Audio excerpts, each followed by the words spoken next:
Hello, and welcome to Module 12 of Blooming with Intention. And we are talking about leadership, the power to empower. This is the last of the lessons in our relationship modules, and we're talking about the very important topic of leadership. I'll give you an overview, and then we are going to jump right in. In Lesson 1, we'll be talking about an introduction to leadership and the power to empower, getting a better understanding for how people become leaders.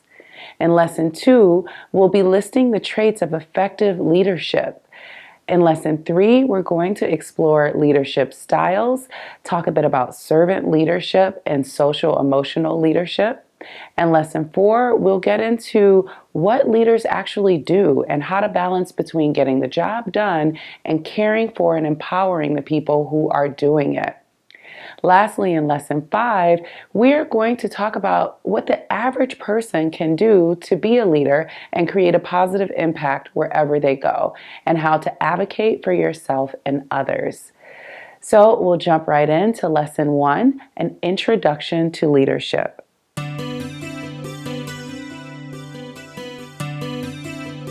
From schools, corporations, nonprofits, and activists to governments and faith-based communities, we desperately need more leaders. Not just any leaders, but leaders who are committed to courageous, wholehearted leadership and who are self-aware enough to lead from their hearts rather than unevolved leaders who lead from hurt and fear. So what is leadership? One definition of leadership is the action of leading a group of people or an organization. We can also look at leadership as the ability of an individual or a group of individuals to influence and guide followers or other members of an organization. And Brené Brown, who we've mentioned a few times throughout these trainings, has a definition that I enjoy as well. And it is, I define a leader as anyone who takes responsibility for finding the potential in people and processes and who has the courage to develop that potential. That's from Dare to Lead, one of Brené Brown's books. When I started my company, Quartz Wellness Collective, it required me to bring out my leadership skills. As I grew my business, I was not just running a business as a solopreneur, but I started to have to work with a team of people. And whenever we're working with a team of people, we experience some difficulties and challenges that we don't experience on our own. However, we know that teamwork makes the dream work, and we get further faster together than we do alone and on our own. And so I quickly looked at how do I develop my leadership skills in a way that helps me to better run my business. And what I found was it wasn't just my business that could take advantage of my leadership skills, but my personal life as well. And that's why I think this topic is so important. We're going to be talking about leadership in organizations, leaders, whether we are bosses or teachers or principals or the leader of our team or a project that we're working on, or students in schools who are developing leadership. But we'll also be applying the skills of leadership to our everyday lives. Just as holistic well-being is essential for our flourishing and our personal lives, wholehearted leadership is essential for the flourishing of our businesses. Wholeheartedness, as defined by Brené Brown, is our ability to accept our imperfection and celebrate our uniqueness. I love this definition because as leaders, one of the most effective ways that we can empower the teams that we're working with is to celebrate the uniqueness and the strengths of those team members, accepting imperfections, but taking a strength-based approach to getting the job done. As leaders, we can extend this grace to ourselves as well. We drink as we pour. You do not have to be a perfect leader right where you are. You can develop your leadership skills, and that's what we're going to be talking about. So, a simple definition of leadership is to lead by example. And so I'd like to take a moment to overview emotional contagion. Do you remember emotional contagion from our previous modules?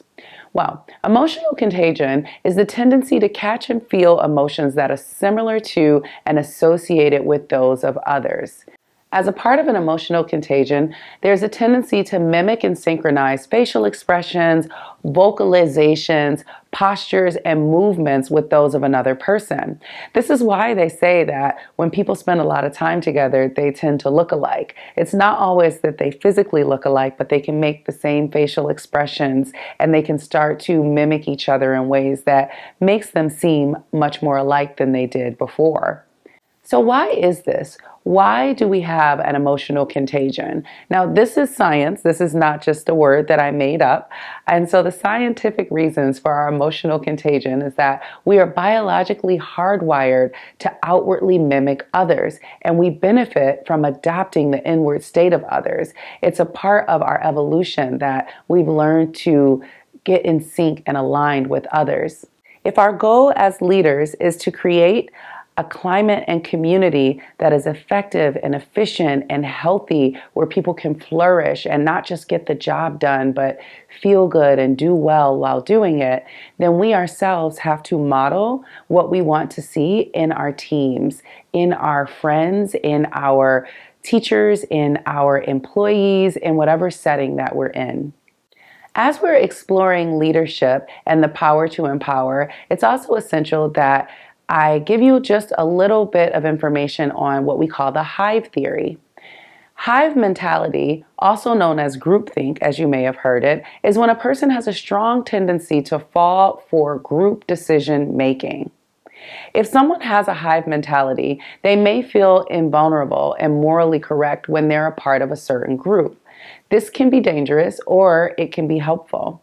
Groupthink is often highlighted by its negative attributes, but a hive mentality isn't always negative.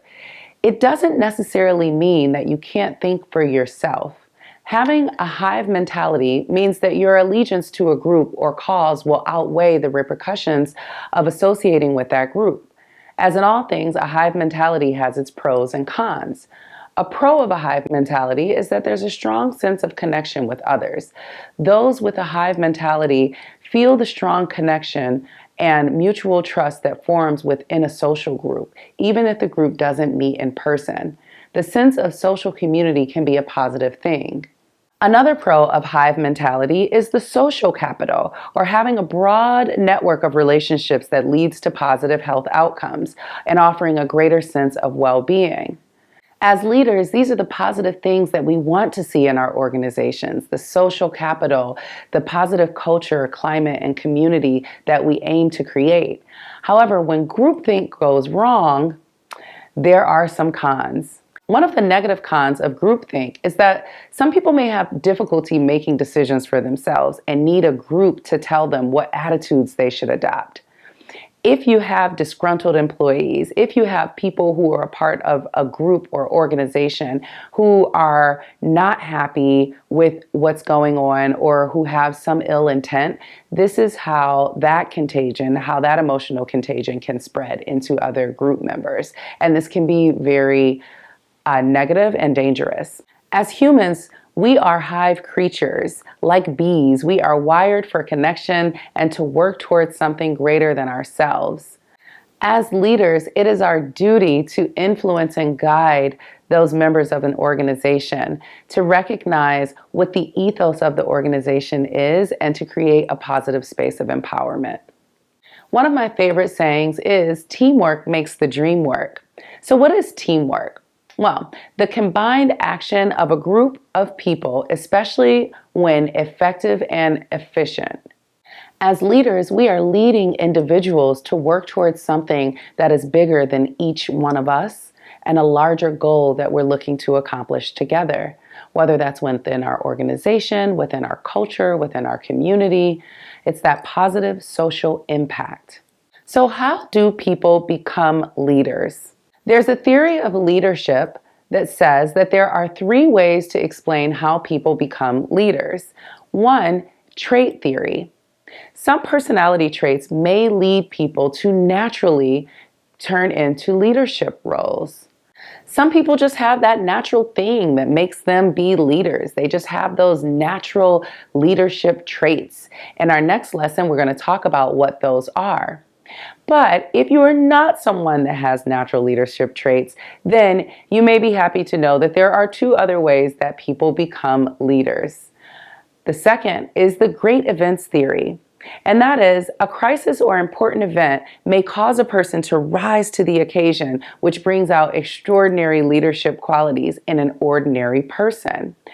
This could be in a family setting. If one member of a family goes away or passes away, unfortunately, and another member of the family steps up into that position of leadership.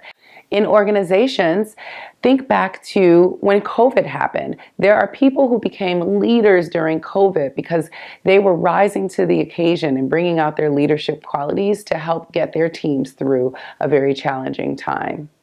Thirdly, the leadership theory says that people can choose to become leaders and learn leadership skills. So, if you are not a natural leader, but you have aspirations of being a leader, don't worry. You can learn leadership skills, and I am going to share a lot of them with you in this module, so stay tuned.